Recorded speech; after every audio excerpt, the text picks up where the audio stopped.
Welcome. In this video I'm going to be testing out this Mainstays plastic kettle. If you find this video helpful and you want to purchase one of these, I'll put a link to it in the description on Walmart, and if you use that link it helps me out a little bit and doesn't cost you anything extra. So we recently got a camper and I wanted a way to boil water in the camper without using propane. So using a kettle like this is very efficient and very fast. This is also a very cheap kettle. So the capacity on this is 1.7 liters, has easy one-touch operation, cordless kettle, lifts off base for serving, drip-free spout. So I'm going to be testing this by boiling a cup of water. I'm specifically doing a cup because that's about the amount I would use for something. If I was making some oatmeal, I'll use a cup of water, or if I was making a cup of cocoa. Needless to say, you can do 1.7 liters in this and it will take longer, but I can't test every single capacity, and this is the amount I'm using, so that's how much I'm testing. So if that test isn't going to work for you, then you may just want to pass on this video. If we look at the bottom here, it takes 120 volts, 60 hertz, 1500 watts. So I do have a power meter, I can measure that. Here it says hinge locking lid, drip-free spout, water level indicator, power indicator and manual on-off switch, and cord storage. So let's get this opened up.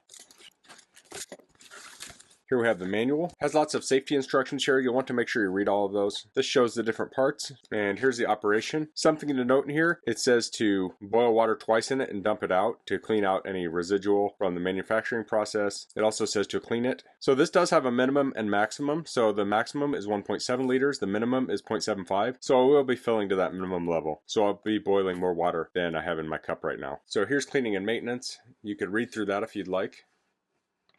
So let's get this out. So here's the kettle itself. It's relatively lightweight, which is good. Since I'm putting this in a camper, I don't want to weigh my camper down. So it has this base, it has electrical contacts in here, and it sets on here. You can see in here, there's contacts, so that'll set on there. There's a little notch here for the cord to come through.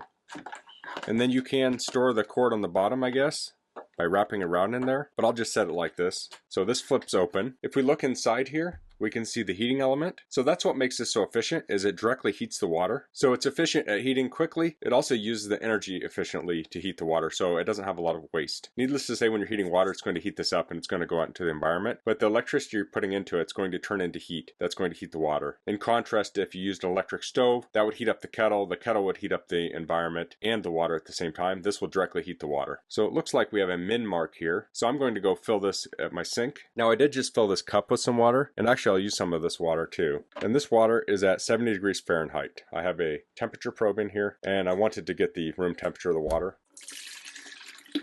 So I'll go finish filling this up to 0.75 liters. Actually, I'll just do a full liter. Okay, I have it filled to a liter. Now one thing to consider on this is the cord is very short, so I might be able to pull a little more of this out, but let me measure it. So it's right around 2 feet long. It does have a zip tie here. I'm guessing that's so you read the directions before you plug it in. So here I have a stopwatch, I have an outlet, and actually I wanted to put this temperature probe in here. Let's see if I can get this to fit down here. Looks like it has a little filter here. Okay, I have that temperature probe in the water now. I'll pull that around so we can see it. I don't know if that's even waterproof, so that may quit working, but let's try it. So you can see we're still at 70 degrees. So we have Celsius here, Fahrenheit at the top. So I'm going to start this stopwatch and I'll plug it in. I'll press down to turn it on. Okay, so we can already hear it working. It's currently drawing 1386 watts. It's hard to see, I'll just talk about these numbers here. And the temperature is up to 92 degrees Fahrenheit already. Is that right? That seems very fast. And we're 25 seconds in. Now it's up to 101 degrees Fahrenheit. See if I can get all of these in here. It's going to be hard to read the kilowatt here. Actually, I can zoom in a little bit.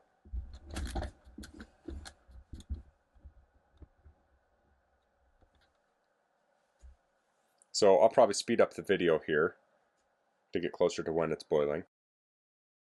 Okay, we're at about 3.5 minutes. We're up to 193 degrees Fahrenheit, or 90 degrees Celsius, and it's currently drawing 12 amps, which is 1387 watts. Okay, I can see it's starting to boil now.